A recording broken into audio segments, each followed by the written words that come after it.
नमस्कार, मैं कुसुम और आप देख रहे हैं राजस्थान धड़कन न्यूज़। राजकीय प्राथमिक विद्यालय खातोलाई में रात्रिकालीन चौपाल आयोजित। राजकीय प्राथमिक विद्यालय खातोलाई तहसील डेगाना में रात्रिकालीन चौपाल का आयोजन रखा गया, जिसकी अध्यक्षता संस्था प्रधान मुगनाराम जांगिड़ ने की और मुख्य अतिथि गोवर्धन राम मीणा पीईओ आंतरोली कला थे। इस चौपाल में शिक्षा से संबंधित विभिन्न योजनाओं, नामांकन वृद्धि, हरियाणा राजस्थान, ठहराव, विभिन्न समस्याओं और मिड डे मील के बारे में विस्तार से चर्चा की गई। चर्चा में बच्चों के सभी अभिभावक मौजूद रहे। सभी ने रात्रि चौपाल में शिक्षा विभाग की विभिन्न योजनाओं की जानकारी प्राप्त की। बाद में डिजिटल कक्षा का अवलोकन किया। सभी ने सोनी चैरिटेबल नागौर का आभार प्रकट किया। अभिभावकों ने कहा कि डिजिटल टीवी आने से बच्चों की पढ़ाई में व्यापक सुधार होगा। मुगनाराम जांगिड़ ने सबको धन्यवाद देते हुए सभा का विसर्जन की घोषणा की। ब्यूरो रिपोर्ट सुशील लोरा। के अंदर फ्री देती है और दोनों ड्रेस की सिलाई के लिए 200 रुपए दिए जाते हैं। साथ में हमारी स्कूल की तरफ से भी पिछले आप 5-6 साल से देख रहे हो, खातोलाई में किसी बच्चे को पेंसिल, रबर, शार्पनर और स्टेशनरी लाने की जरूरत नहीं पड़ी है। यहाँ की जो भामाशाह है, स्थानीय लोग है या दूर के भामाशाह है या विद्यालय परिवार है, वो बच्चों को निःशुल्क देता आ रहा है। इसके बाद में जो विकलांग बच्चे हैं, दिव्यांग बच्चे हैं, उनको साले जाने का भत्ता दिया जाता है। हमारे एक यहाँ पवन नाम का लड़का पढ़ता है, उसको पिछली बार 2250 रुपए मिले हैं। और जो लड़का अंधा है उसको 25 रुपए प्रतिदिन अलग से मिलता है। पढ़ के सुनाने वाले को मिलता है, पढ़ के सुनाने वाले को 25 रुपए। और ज्यादा से ज्यादा मेरा आपसे ये कहना है कि सरकारी स्कूल में जो एनडीएम मिल रहा है, आप लोग चेक करो एनडीएम कैसा बन रहा है, खाना अच्छा है या नहीं है। अपने बच्चों को पूछो भी खाना अच्छा है स्कूल में मिल रहा है या नहीं मिल रहा है। यानी 100 ग्राम आटे का खाना मिलता है एक बच्चे जो 1 से 5 तक पढ़ता है, और जो 6 से 8 तक पढ़ता है उनको 150 ग्राम का खाना मिलता है। ये सरकार द्वारा निःशुल्क दिया जाता है और मेनू के अनुसार खाना बनता है।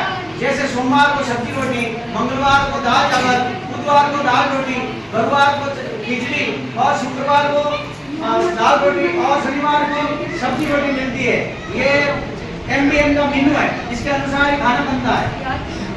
इसकी जांच के लिए आपको स्कूल आना पड़ेगा। इनकी जांच के लिए माताओं को कम से कम, जो माताएं हैं उनको जांच करनी है कि बच्चों के लिए खाना सही बन रहा नहीं बन रहा है। 30 माताएं इकट्ठी हो जाती है, एक तारीख को एक माता आएगी, दूसरी तारीख 2 माताएं आएगी, तीसरी को तीसरी आएगी, तो एक दिन खाना चख के वो जा सकते हैं।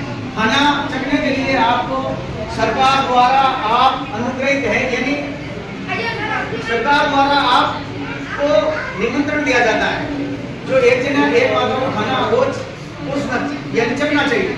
चखने के बाद भी भोजन करना चाहिए। एक अध्यापक भी चखता है खाना, और खाना खाने के बाद में भी बच्चों को पूछा जाता है। ऐसे नहीं है खाना कोई इलियां पड़ी है या खाने में कोई बीमारी है, इसी प्रकार कोई नहीं है। पहले माताएं, अभिभावक और गुरुजी चखने के बाद भी खाना खिलाया जाता है, ताकि 15 मिनट पहले ही मालूम चल जाता है खाना कैसा है। तो स्कूल में खाना मिलता है, यूनिफॉर्म मिलती है, किताबें फ्री में मिलती है।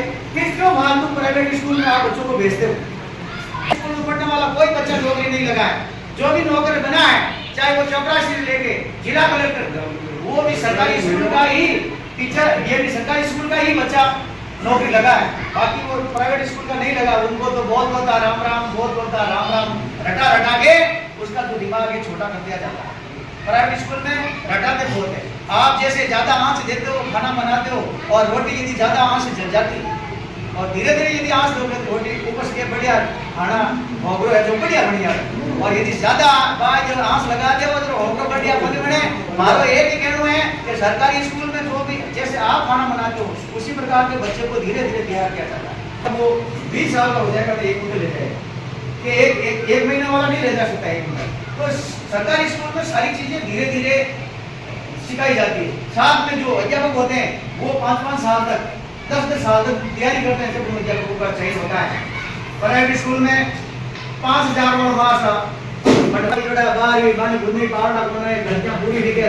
प्राइवेट में हाली दिलानी हो जाते सीटाने हो पक्को सीटाने हो जाते धादे हो पक्को ही हो जाए। क्यों प्राइवेट जाते पर शोभा पड़े और बस फीस मांगे जर काई 1000 मांगा 18,000 मांगे। हां तो आपने ज्यादा से ज्यादा सरकारी स्कूल में पढ़ाई करानी। आप 5 रुपए की स्कूल है अटू प्रिंसिपल साहब ने मालूम है कि हमारी खातुलाई का बच्चा अटू 4 किलोमीटर पैदल चल के और आंकोली पहुंचते हैं। 10 किलो का वजन का एक बैग जो पीठ के पीछे लगभग पसीने से भीगे हुए और वो जब आंकोली जाते हैं सुबह सुबह और 1 बजे आंकोली आते हैं जाते हैं। तो मैं सभी ग्रामीण वासियों से और पीओ साहब से निवेदन करना चाहता हूँ कि इस स्कूल को 5 से 8 भी प्रमोट किया जाए तो सबसे अच्छा रहेगा मेरी ख्याल से। और उसमें आपका सहयोग लेना बहुत जरूरी है। अब सहयोग कब होगा? मेरा जो नामांकन 50 है, मैं केवल गाँव वालों से 11 बच्चों को मांगता हूँ। यदि 11 बच्चे और आ जाएंगे तो 61 बच्चे हो जाएंगे। जब 61 बच्चे हो जाएंगे 30 अध्यापक और आ जाएंगे और जब 3 अध्यापक आ जाएगा तो आपकी स्कूल अच्छी चलेगी और थोड़े दिनों में आपकी 8 हो जाएगी, 7 अध्यापक आ जाएंगे तो फिर आपका जो खातुलाई का विकास हो जाएगा। सारे गरीबों के बच्चे आते हैं सरकारी स्कूल में, जो पैसे वाला है वो भेजता नहीं है, वो सोचता मैं एक दिन में कलेक्टर बनाऊंगा, वो कलेक्टर नहीं बनते, कनेक्टर बनते। बस में बैठ जाते हैं, चाल बच्चा कनेक्टर बन जाएगा थोड़े दिनों में। कलेक्टर नहीं कनेक्टर जो आपने भाड़ो लेना नहीं बस के मायने वो भाड़ा वालों को बच्चों बनाए और फिर आदत पड़ जाएगा वो बस हम ही रहे कनेक्टर में रहे बड़ो यहाँ बात है क्यों वो पड़ जाएगा कनेक्टर को। फिर आपने कनेक्टर कौन बनाना, आपने कलेक्टर बनाओ और यदि कलेक्टर बनाना तो सरकारी स्कूल बच्चों को भेजना है। ये मेरा आपसे निवेदन है ज्यादा से ज्यादा।